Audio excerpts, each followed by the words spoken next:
Welcome one more day to Space and Harmonia.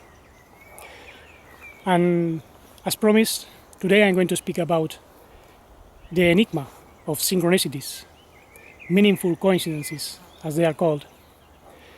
And it's a subject which has been very successful in this channel. Many people have been telling me about their coincidences. They are surprised about the things I said in the Spanish video. Because remember, this is a bilingual channel. I publish the videos in both languages. And today I bring several jewels of wisdom that we have to understand in order to grow deeper. Do you listen to the birds? Do you notice that in this apparently disconnected nature, everything is interconnected somehow, and there is a language, a communication. In the old days, it used to be known as the language of the birds, the language of the soul, and even the language of the branches in Hebrew wisdom. And there have been some scholars and researchers that have tried to shed light on this strange world of coincidences. Perhaps the most famous is Carl Gustav Jung. He actually coined the word synchronicity, which is now associated with meaningful coincidences.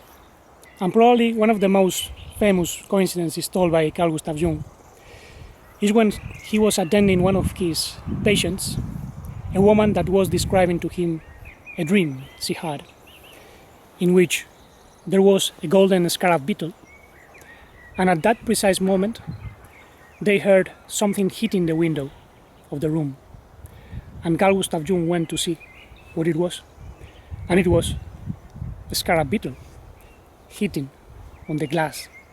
So he thought, how strange is this?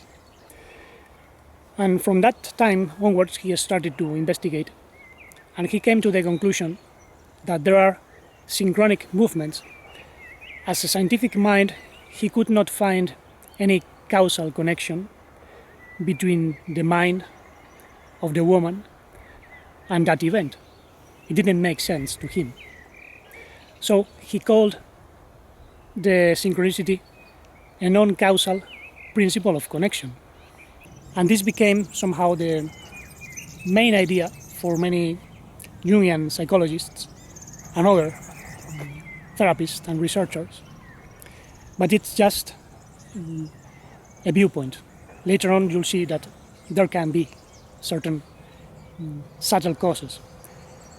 Anyway, as I said, many therapists and psychologists use synchronicity as an archetypal event, and their perspective is based on the famous collective unconscious, which according to Jung is a dimension where many universal forms and energies inhabit, and they manifest in the visible world.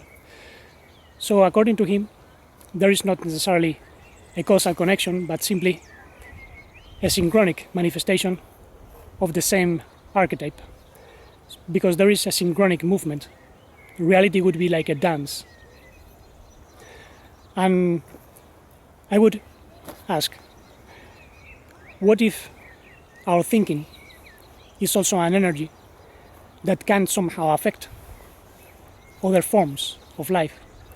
Maybe a scarab beetle was flying over that window, and the woman thought about the beetle, so the beetle was attracted somehow by the thought of the woman. That is a possibility. Actually, in many cases, we are thinking about someone, and maybe that someone calls to us in that precise moment. I think it's due in many cases to the connection of the souls. There is a subtle communication of energies that is synchronic but also causal, because there is a principle of vibration governing everything that manifests. And just as there is affinity, there can be lack of affinity, and therefore synchrony or synchronicity and lack of synchronicity. So the more aware we become of certain energies, the more synchronic becomes our life. That's my conviction. So there is synchronicity, but also certain cause between what we live, what we see, and our mind, our state of being. And these convictions came to me especially in relation with others. And it comes to mind the case of a fellow, a light brother from Pennsylvania, who watches this channel very often. Saludos. And he told me about a very interesting coincidence. We connect sometimes via Zoom, because that's the channel I use to teach and orient people. I organize certain sessions, and he was with me in a session on one occasion, and we were speaking about the one way. There was a certain connection, some truth came in the dialogue, in the conversation, and I think it was the following day when he sent to me a picture that he had taken while going in a van, because he had seen a signpost which says one way direction, and he thought it was an interesting coincidence. He also told me he was dreaming about a conversation we had, and it was very close to that synchronicity, and he asked me about it, what I thought. And obviously I replied that when we start to work spiritually in a definite direction, connections start to take place, because there is a divine awareness in us, divine consciousness that wants to bring our attention so that we follow the way of life, so that we increase in conscience as well. Because we can have consciousness, we can perceive, but not be completely integrated. Conscience tells us what we have to do, what is wholeness in every situation, in every action. And that's the point. We need wisdom and understanding. Understanding means going through experiences, integrating, digesting all we live, and increasing in conscience so that we become wholer and wholer. I like the greeting we use in Spanish, which is hola, because hola means wave as well, without the H. And hola is related to holos, completeness. Holos means completeness in Greek. And there are many synchronicities in ancient languages. Anyway, to go deeper into this subject, I'm going to tell a series of coincidences that I lived. I was not aware of the world of synchronicities when I was a kid, but I remember very strange coincidences. And one of them, it's very interesting. It gives us the sense something is moving the threads so that we find certain information and we go through certain path of research, thinking. When I was about 13 years old, I began to read novels and different books. And one day I opened a furniture which was full of books in a corner, and with curiosity I started to glimpse some of those works, and one of them called my attention. It was called Caballo de Troya, the Trojan horse. There were 2 volumes, and I didn't know it was a very famous work written by an author called J.J. Benítez, and he became a bestseller. I think I told about him in another occasion. And this book was about an expedition to the past in which the US Army, in collaboration with Israel's army, went to the past. They traveled to the past, and they knew the apostles and Jesus and other characters. So the book tells about that expedition and even encounters with Jesus. And I was amazed by the story. The author says it's a real story, that he receives the information from the military in the US because he has a contact. He's a very famous researcher, especially about the UFO phenomenon, and he has important contacts. So at that time I believed everything that was told in that book. And it was so fascinating to me that I began to read the second volume. It was a very dense work. I think it's in English as well.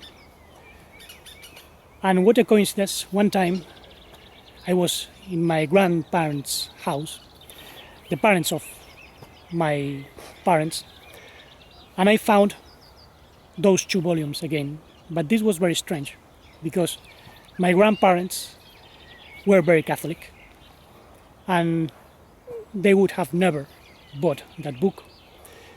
So I asked my granddad, and he said, no, that book was given to your uncle when he was in Opus Dei.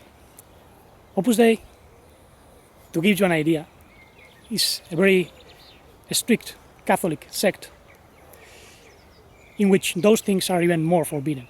So it's even more strange. And something must have come to the ears of my uncle, because my uncle told my dad that I should not be reading those things, because I was interested in the books. Anyway, my granddad never forbade me to read anything. My grandparents gave me freedom to look for my way, which is very important. I'm very thankful about that. Now, years later, I think I was about 15 years old, I began to look for certain books in my other grandmom's house, the mother of my mother. My granddad was already dead, and I found again the first volume of the Trojan Horse. Then I started to realize there was something strange, because at that time I was already investigating spiritual issues. I was no longer interested in the Trojan Horse because I concluded that it was a fiction. It was a sort of novel, even though the author said that he took information from many sources, including the Book of Urantia. And some of the sources supposedly are the military. But anyway, I lost interest in the story, even though it was fascinating to me. And I reached the third volume. Anyway, I became more interested in spiritual teachings. And that's when I began to realize there might be something, that such coincidence was strange. Now, a few years later, I lived very interesting coincidences. And one of them took place in Ireland. This was in the year 2001. I was 19 years old. And I was studying English in Dublin. I lived with several host families.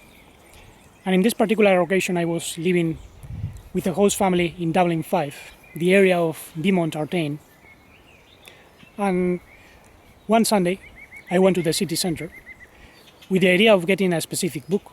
So I got into a very popular library called Waterstones, which is very big. It has 3 floors. And I asked some of the people working there if they knew the book, if they had it. And I think it was a man. He said, "We don't know this book, we don't have it." But something inside told me, don't mind him, look for the book, go and pick it up. And I don't know what I did, how I was guided. I ignore how this thing happened, but I moved somewhere, guessing where it might be. And in a very short period of time, I was in front of a shelf, and there it was, the book. My attention was directed straight to that point, and I was shocked. This was like, what the hell has happened? I knew about divine self-remembering, an expression which was in my mind constantly because I was already aware of inner work. At that time, I had already begun to explore meditation and exercises of attention, and I was somehow aware of the need for paying attention of certain intelligence in us. And I realized that was a very interesting connection. The book was about coincidences, synchronicities. In all myths, there is a pattern which was described as the art of the fugue, the musical fugue, like a Bach's fugue, which goes through all mythologies of the world. One of the themes is a father which is killed and avenged by his son. So it's the story of Adam, basically. The story of the Adamic soul, which got killed and fragmented all over humanity. So the fragments must be collected. But the ancient had the idea that something had to be avenged because they had this paradigm of war and struggle between evil and good. Anyway, I was not very aware of this yet. I had many things to discover, but that was a starting point. That book was called The Hamlet's Mill, and I enjoyed it very much. Now, there is something very interesting about all this, because in the bookstore Waterstones, the Stones of Wisdom, at that time when I was in Dublin, I also bought several other books that became a key source of information for me. One was Music, the Physician for Years to Come by Don Campbell. And there I found for the first time information about cymatics, the research of vibration, music therapy, and also Gurdjieff and David Hicks, which is a singer, the introducer of harmonic chant in Europe and the US. Now all this became an inspiration for me. And that year, 2001, I went back to Spain and I began to study anthropology and philosophy in a faculty of the Complutense University in Madrid. And one day, one afternoon, after the classes, I went to Madrid's city center to a great stores with the idea of getting the music of Thomas de Harman and G.I. Gurdjieff, who collaborated together. G.I. Gurdjieff collected pieces of music during his travels in Central Asia, Egypt, and other places, and he had an amazing memory. And in collaboration with one of his disciples, Thomas de Harman, they generated a legacy which is amazing. And I wanted to know deeper about this music and play it. But I had no CD, so I wanted the CD. And in those great stores, they had a huge music section. So I asked in that place. And this time, the person working there said, "We used to have this music, but it's no longer in stock." Anyway, I remember what had happened in Waterstones. So I want to search for the music in the classical section, intuitively. And what a coincidence. There I found a double CD. This time it was the songs and chants of the Saids, I think, performed by Lawrence Rosenthal, and the music was arranged by Thomas de Harman, even though many of the melodies were inspired by G.I. Gurdjieff, and I enjoyed the CD very much. I thought it was there for me. I know this might seem a spiritual narcissism, but it's not a spiritual narcissism. It was just something guiding me to that place, and I was very aware of this because I was working, as I said. Now, a few years later, in 2007, I was doing research on déjà vus. You know, this strange sensation of knowing that you have already lived a situation. You feel, I have seen this, I have lived this.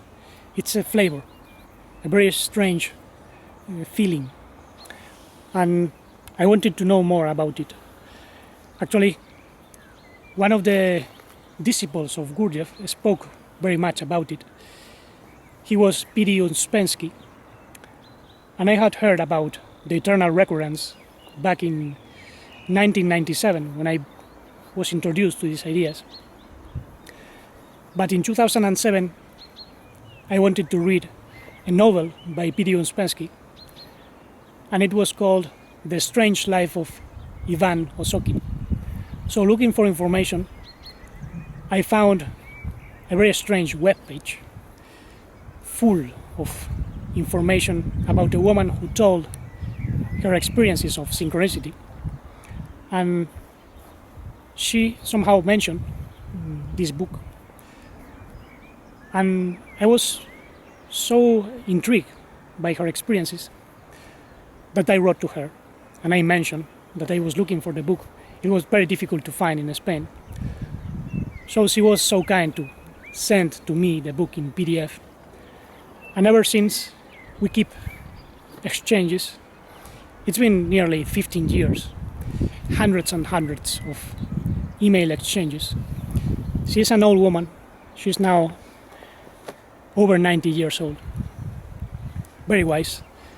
And the beautiful thing about all this is that she found a way of guessing the language of synchronicities on her own. She didn't have a human teacher. She was taught by the intelligence of reality, so to say. And I learned very much talking with this woman because she somehow opened my mind to different viewpoints, different perspectives. And she has a very interesting way of thinking. Even though she is a woman, sometimes she thinks like a man. There is a difference. Women are more intuitive, artistic. Now it's starting to rain, so I will try to find an appropriate shelter. Well, in the end, I returned on the afternoon. It's a lovely afternoon after the rain. The spring is in full bloom. And as I was saying, this woman I contacted opened my mind because she had a very creative, expansive mind. She even was very analytical, like a man, but also very sensitive, like a woman. She chose the exact words to define certain feelings and events. It was amazing to see how creative she is. She still is, because even though she's very old, her mind is as active as it was more than a decade ago. And this is admirable to me. I wish I can reach that age with that state of mind, because my grandparents reached that age in a very bad state. And this is a tragedy. I think it's because there is a disconnection from life. People don't understand the process of living in synchronic movement. So I think there might be a key in the age of this woman and the way she has been able to guess the synchronistic movement of intelligence in life. She moved me to guess the meaning of the whole sequence of events. Now, before telling some of her synchronicities, which are amazing, I'm going to describe one coincidence that happened to me years after I got into contact with this woman. It was around the year 2015. My granddad was on the verge of dying. He was taken to the hospital, and one afternoon I was there with him in the room. There was no one else. I remember that he started to try to speak because he couldn't vocalize very well. He was in a very bad state. Doctors were injecting him all sorts of medicines to keep him alive, and he could not pronounce anything properly. He had lost his memory. He was with dementia, very advanced dementia. However, at that point, I knew he was trying to tell me something, and I didn't know what to say, except communicating with the language of the birds. Actually, the birds were singing outside on a terrace that there was in the hospital. And I said, "Granddad, the birds are singing for you." And I think he understood that. Somehow there was a subtle communication. But at that moment, I just hoped that something in his soul could be awakened. Moments later, I left. I went back home, and on the afternoon, near the evening, I went for a walk. And right at the moment when I was going back home from the walk, I listened to a bird which was singing. And I realized that was something very strange, because I was already in an urban area with houses, and usually birds don't sing so much at night, especially in urban areas.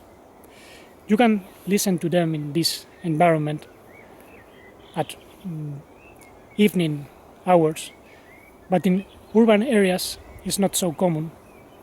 So I realized there could be a connection between what I said in the hospital and that moment. Actually, when I went back home and I arrived, my grandparents told me that my granddad had passed away. So I immediately realized there could be really a connection, and that bird was communicating something to me from the unseen realm. Not only from the soul of my granddad, but maybe from an intelligence connected to the soul of my granddad. And I think an intelligent, silent witness is communicating with us all the time, even with the silences, with the intuitions. But we have to be very watchful and pay close attention to everything around us and the connection between our thoughts and the external world, because there can always be something very deep being told to us. Obviously, over the years I became more and more aware of this language of the soul, which speaks even through our ailments and diseases. The soul is telling something by physical means, since we didn't pay attention. So, disease is the last resort used by the soul to tell us something. And even Jungian therapists say that disease is the way nature uses for the process of healing. It's a mechanism of self-protection, so to say. It's a symptom, an indication, a sign that something must be done. So healing is not a question of taking external medicines, but doing what must be done. And there is something this woman I was mentioning realized. Her name is Betty. I call her Bet, which sounds very much like the letter Bet in Hebrew, the divine house. And around the 80s, the early 80s, she realized that there was a synchronic language that was being told to her by the same movement of the life she was having with her husband. And many of the intuitions came in a dance class, a square dancing it's called, where a dance scholar directs the movements of the participants.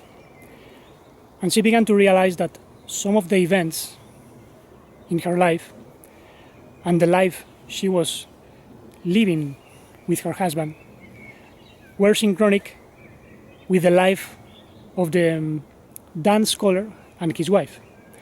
They were parallel somehow.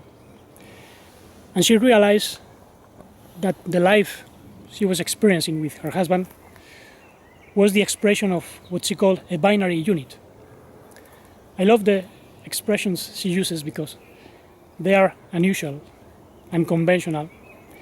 Today, many people would speak of twin souls or something of that sort.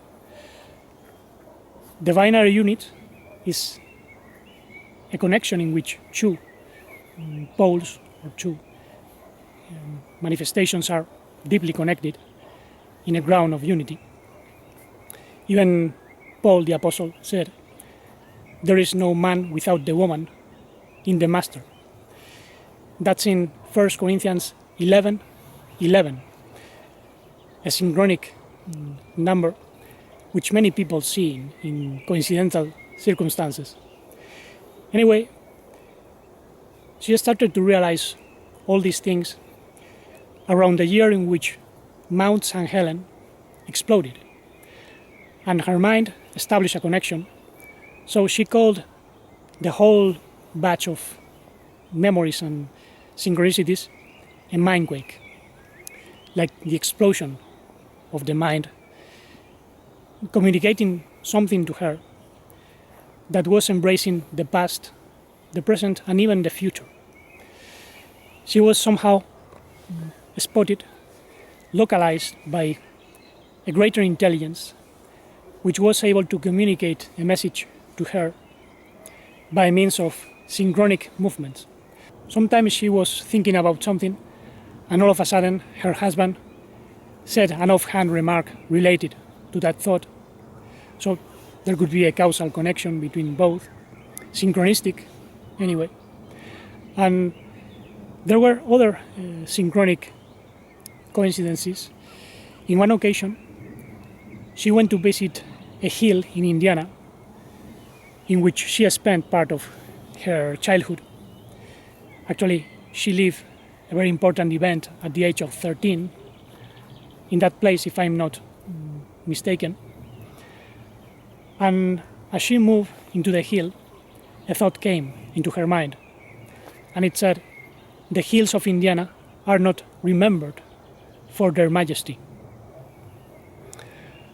And later on, she went back to the car, and as she was getting into the car, she saw something glowing in the floor, in the ground, and a thought said, "Don't pick it up because it's just a wrapping." However, another impulse moved her to pick that up, and with some effort she went to take it, and she realized it was a watch. But the most interesting thing is that the inscription in that watch said, "Majestic watch." And she remembered what she had just thought moments earlier. The hills of Indiana are not remembered for being so majestic or for their majesty. I don't remember exactly the phrase, but obviously there was a connection between the majestic watch and the word majesty, majestic. And then she thought that was interesting, so she took the watch to her house and hung it up in front of the window in her kitchen. So she began to ponder what that might mean, because she was already aware there were coincidences, and realized how the watch has to do with time, with the tracking of events, and obviously she was realizing there was a connection between events. Actually, in that period of time, the early 80s, she realized she was being introduced to a new school of learning, the spiritual school of life, we could call it. She calls it the larger domain school, because she remembered an occasion in which, when she was 13 years old, she was taken to a new school, and she felt somehow bad about it, until a girl asked her about why her parents had moved to that place and why she was in that new school. And all this event that took place in the past brought her to mind the idea of getting into a new school. All this happened when she was realizing there was a world of connections, synchronicities, and there was an association. So she realized she was in a new school. In other words, the past was somehow telling something about the future. And there were many other events, dreams, and strange associations that she had at that time. She even had a car accident where she hit her head, and she experienced some health problems. And all this made her think that the hit in the head could be related to the things she was experiencing. She even visited some psychiatrist, which said she was living a folie à deux, which is sort of delusional thinking about her relation with her husband. Even her husband thought she was crazy. But in the end, many decades later, he wondered why they divorced. So there was something important that had to be lived, but this man somehow did not understand the mindset of the woman, and this was very painful for both. But in the end, something was learned. Obviously, this is just a summary of the story. If you are interested in her web, I leave it down below. She finds a lot of inspiration in the P. Moebius band twist, which is like going through both sides, just following one direction. Something she used to make when she was a child. And this tells something about the loops of time, the synchronicities. And I think it's very much related to how we can learn in reality. Now, you might be wondering what's the connection between synchronicities and the tree of life, the teachings of Ishu. And I think there is a lot to say about this. Actually, speaking about this subject with Beth, she gave me her view of Jesus, as she calls him, the traditional name in the Western world. And in one occasion, she said that he knew that his life was going to unfold in a certain way. So he was aware of this language in the time world because he was connected to the larger domain, to the greater reality. And somehow he fulfilled his destiny because he understood everything was synchronic. And I agree with that because I think he allowed the Pharisees to condemn him and take him to death physically to prove that not even death can destroy the immortal spirit of life. He proved his point, and he gave us the pattern to be unfolded in our life. But we have to understand the language of the soul. We have to be very sure that we are not alone, that we are being guided by the language of the soul, being somehow the vehicles of true life. So when we become the vehicles of higher vibrations, then we can be in a more synchronistic movement which leads us to the exact point, leads us to listen to whom we have to listen to in a specific moment. And we don't have to worry very much about controlling our life, the events. No, we just trust in the intelligence of the tree of life, which is the connecting principle that moves us into the original reality, and not the fallen world of confusion, death, disease, in which we get lost very often. We lose our memory and our enthusiasm because we are not living. We go through life like the dead. And this is why Ishu said that the Pharisees were like whitened tombs. And in one occasion, a man said that he wanted to follow Ishu. And the master said, well, follow me. And then the man said that he had to bury his father, his dad. And then, according to the New Testament, the master replied, let the dead bury the dead. And I think that statement is very shocking, but very telling of the way of thinking of the master. He thought of people as dead, walking dead, because we have come to life when we are in the true master. So we must be returned to the original state of life before the physical death. So we cannot be following the dead or rituals related to the dead. Rituals which have been performed since ancient times.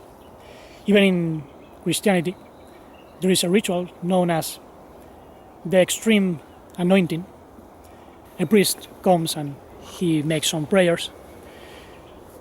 Family members gather around and so on.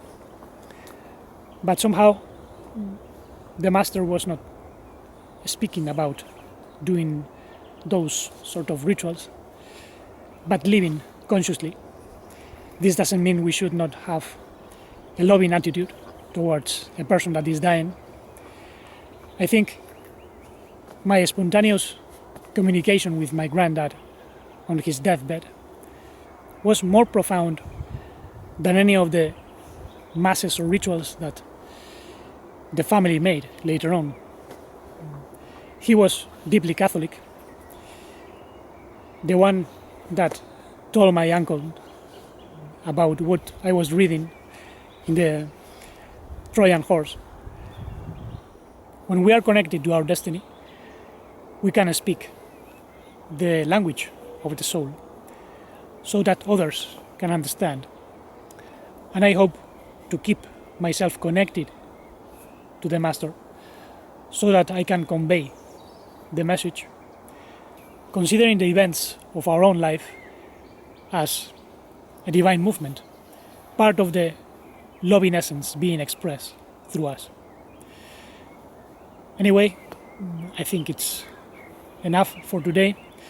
This subject has been a success, so I will be expanding the ideas next day. If you have been touched by it, leave a comment, say something, give thumbs up, support the channel so that more people can reach this message.